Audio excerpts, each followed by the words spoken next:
દર્શક મિત્રોની ન્યૂ ટીવીમાં તમારું સ્વાગત છે। હવામાન નિષ્ણાત અંબાલાલ પટેલ દ્વારા નવરાત્રીમાં વરસાદને લઈને મોટી આગાહી કરવામાં આવી છે।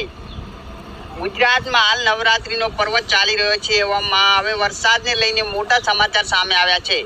જેમ કે હવામાન નિષ્ણાત અંબાલાલ પટેલ દ્વારા તેવી જ આગાહી કરવામાં આવી છે કે તેમના દ્વારા નવરાત્રીમાં 9 થી 10 અને 12 ઓક્ટોબરમાં દક્ષિણ ગુજરાત અને દક્ષિણ સૌરાષ્ટ્રના વિસ્તારમાં હળવાથી મધ્યમ વરસાદની આગાહી કરવામાં આવી છે।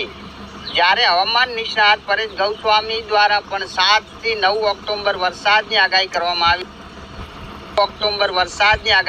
આવી છે।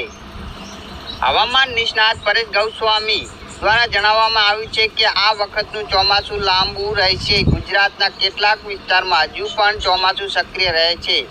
જ્યારે રાજ્યમાં 7-8 તારીખથી આજુબાજુ છૂટો છવાયો વરસાદ વરસી શકે છે।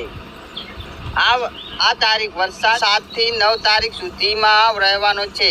આ સિવાય હવામાન નિષ્ણાત અંબાલાલ પટેલ દ્વારા જણાવવામાં આવ્યું છે કે નવરાત્રીમાં 9 અને 10 અને 12 ઓક્ટોબર દરમિયાન દક્ષિણ ગુજરાત અને દક્ષિણ સૌરાષ્ટ્રના વિસ્તારમાં હળવાથી મધ્યમ વરસાદની આગાહી કરી છે। જ્યારે 12-13 ઓક્ટોબર દરમિયાન દક્ષિણ ભારત, મુંબઈ અને દક્ષિણ ગુજરાતના વિસ્તારમાં સિસ્ટમ સક્રિય બનવાની શક્યતા રહેલી છે। જ્યારે 14 થી 16 ઓક્ટોબર સુધીમાં પશ્ચિમ ભારતના વિસ્તારમાં વાદળ છવાયું વાતાવરણ બન્યું રહેશે। તેની સાથે વધુમાં તેમણે જણાવ્યું છે કે 17 ઓક્ટોબરના અરબ સાગર અને બંગાળની ખાડીમાં એક વાવાઝોડું સક્રિય બનવાની શક્યતા છે। આ વાવાઝોડું 19 થી 22 ઓક્ટોબર સુધીમાં વધુ એક્ટિવ થવાનું છે। અરબી સમુદ્રમાં દક્ષિણ સૌરાષ્ટ્ર અને દક્ષિણ ગુજરાતમાં અસર જોવા મળશે અને તેના લીધે વરસાદ રહેવાનો છે।